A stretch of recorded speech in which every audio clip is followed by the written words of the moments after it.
presenting the adventures of Jungle Jim.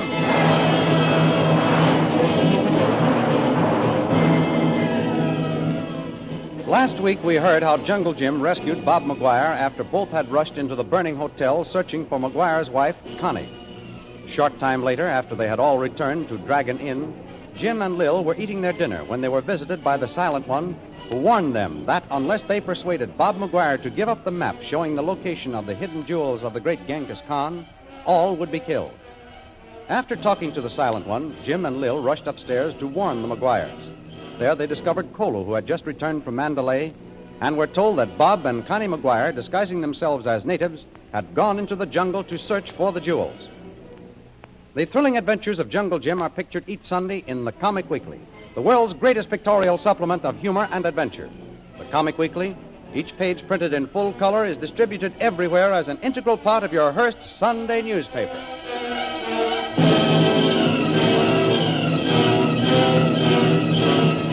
And now we continue our story. Jungle Jim, Shanghai Lil, and O.P. Watts are on the trail of McGuire and Connie. They have had an uneventful journey of several days and are now nearing Fort Jamrud, the first of the 4 great British forts that guard the route into Afghanistan. How much further is this fort, Jim? Seems as if I've been on this horse for a month. It's been a long trip, Lil. But I don't think we've much more to go now. I don't mind telling you that I'll be glad when we get there. I heartily agree with you, Mr. Brill. Heartily. This horse is an old model. Has no shock-absorbing qualities. None at all. Oh, you'll get used to that, O.P. Now, look.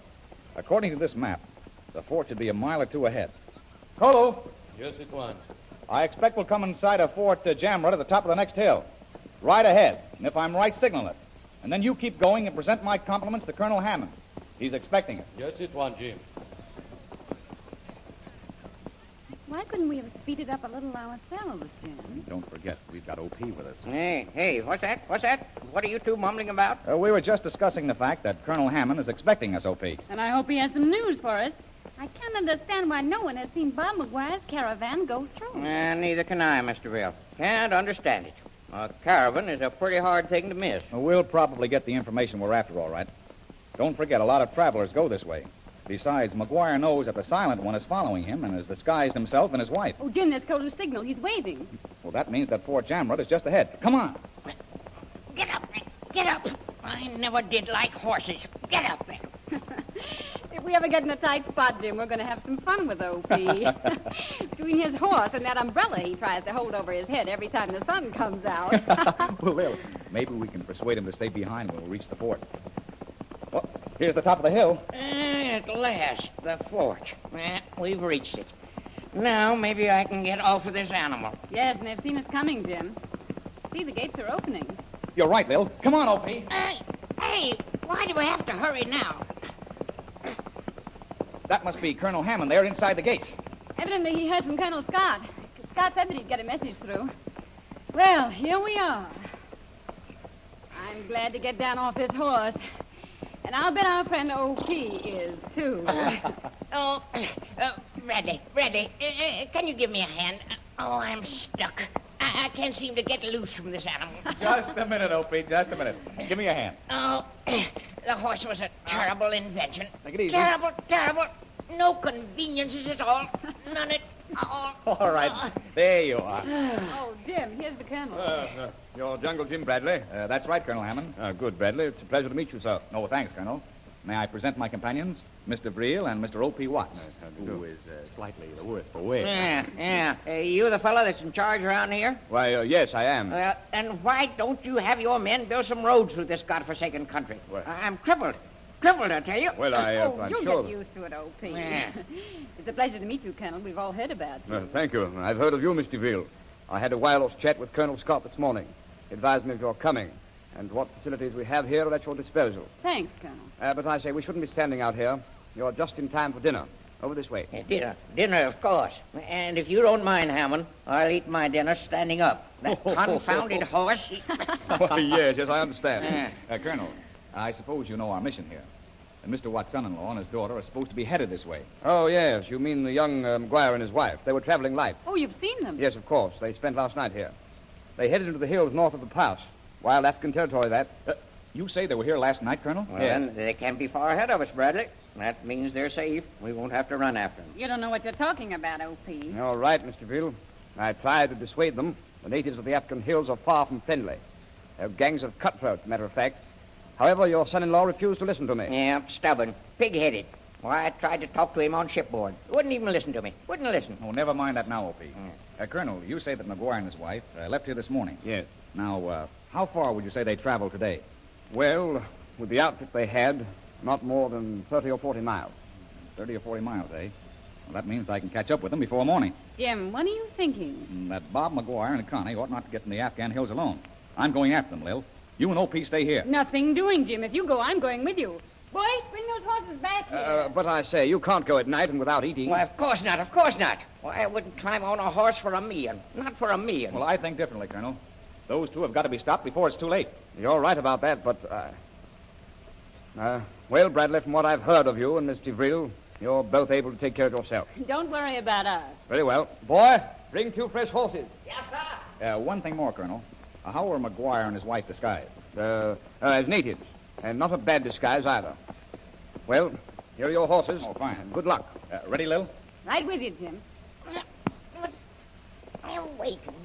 We just got here. Well, this is most unusual. Oh, you're mad, Bradley. And how about our dinner? You stay here and eat it. We'll see you sometime tomorrow, O.P. And we'll bring your daughter and Bob McGuire back with us.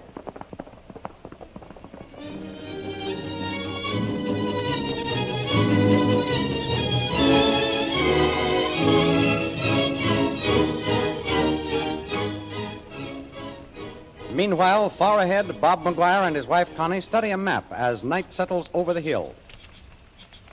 Now, according to this map, Connie, we'll reach the place where the jewels are hidden in another day or two. You see, there's Fort Jamwood. And we're camping about here. That's it. Bob, I can't help but worry. Do you think we're being followed by that man who calls himself the Silent One? No, Connie, we're rid of him. By getting out of Calcutta when we did, we've thrown everyone off our trail. They probably think we were lost in the fire. Yes, but Jungle Jim and Shanghai Lil know that we weren't. I know, but they'd never let it get to the Silent One. And, darling, even if someone did find out, they could never trace us. They'd look for a white man and his wife in the jungle. And we've traveled disguised. Well, just the same, darling, I'll be glad when we found the jewels. So will I. Bob, look. There's a man over near our horses, and he's not one of our natives. Where? I don't see anyone. He's gone now. Bob, I could swear that he wasn't one of our boys. Nonsense. You're nervous. It's getting too dark to see very well anyway. But, Bob, this man was dressed differently, and we haven't heard the natives around. Let's go see. Just imagining things. I'll call our head boy. Oh, Darcy! He doesn't answer. That's funny. Darcy! He's gone, Bob. Come on. We'll find out what's going on. Darcy, where are you? Bob, I'm frightened. They must be around here somewhere. I saw them just a few minutes ago. Darcy, where are you? Answer me. Bob, look over there, near the horses. Of course. I told you they hadn't gone far. Yes, but then they're mounting. Say, you're right, Connie. Darcy! Darcy, come back here! Bob, they're not going to wait for us. And look, there's that man I saw. See the one on the white horse. He's not one of our men. I've never seen him before. Get down off those horses and come back here. They're leaving us. Wait. The man on the white horse is coming this way. Say, who are you anyway? What's going on here? Your men have been ordered to return to their homes, Sahib. It will be necessary for you to continue alone. Oh, no. Well, we can't leave this here. Those men are under orders to me. I paid them. I'm very sorry, Sahib, but they have had orders from another whom they dare not disobey. Oh, please tell them to come back. We'll be lost out here alone. Most sorry, Mem Sahib. It has been ordered that those who travel in Afghanistan travel alone. And who issued that order? The Maharaja of Ibor. Now I bid you goodbye. Wait. I have a message for your Maharaja. Tell him that he's not going to stop us. That we'll go on if we have to go alone. May I suggest that you give him that message yourself, Sahib?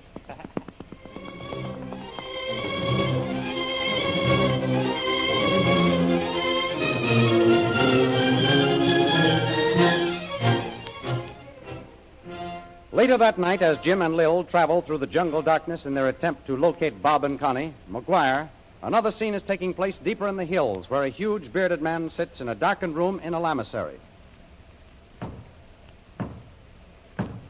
Come in. Yes. So you are back. You have carried out orders which I gave you this afternoon. The white ones are now alone, Highness. Their men have been sent back to their homes. We will see what they will do tomorrow. What of the second caravan? Our men report that it entered the gates of Fort Jamru just before nightfall. Tomorrow, they too will continue their journey.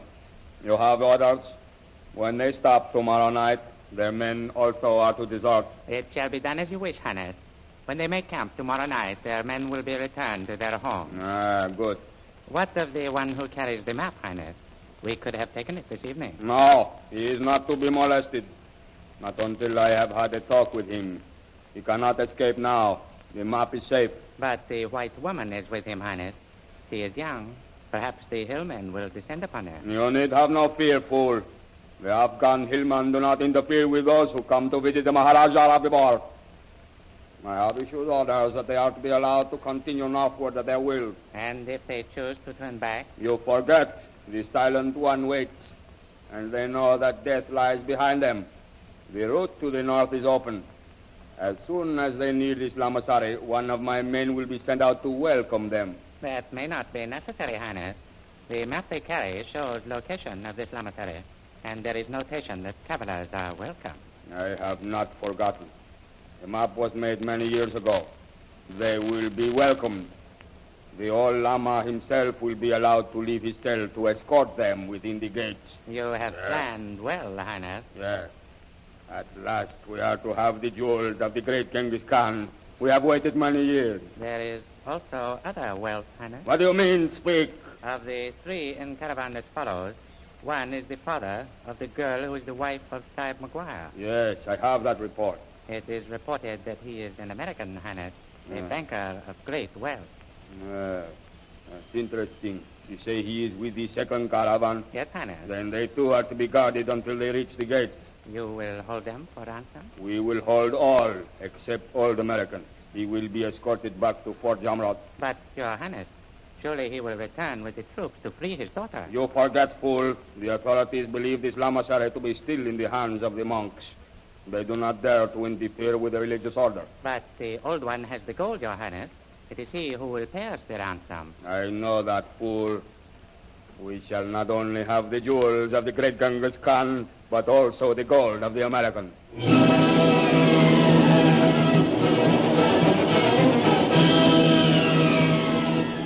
What is the fate of Bob and Connie Maguire? Will they seek shelter at the old Lamassari and be trapped? And will Jim and Lil follow them? The adventures you have just heard dramatized will appear in full-color action pictures in next Sunday's Comic Weekly, the big Comic Weekly distributed with your Hearst Sunday newspaper everywhere. In the world's greatest pictorial supplement of humor and adventure, you will find all the famous characters who live in the world of color pictures. There's Skippy, the Katzenjammer Kids, Jiggs and Maggie, the page entitled Gags and Gals, Barney Google, Toots and Casper, the Little King, and Flash Gordon. See all these famous characters in your copy of next Sunday's Comic Weekly. And don't forget our date next week, same time, same station, for a continuation of the adventures of Jungle Jim.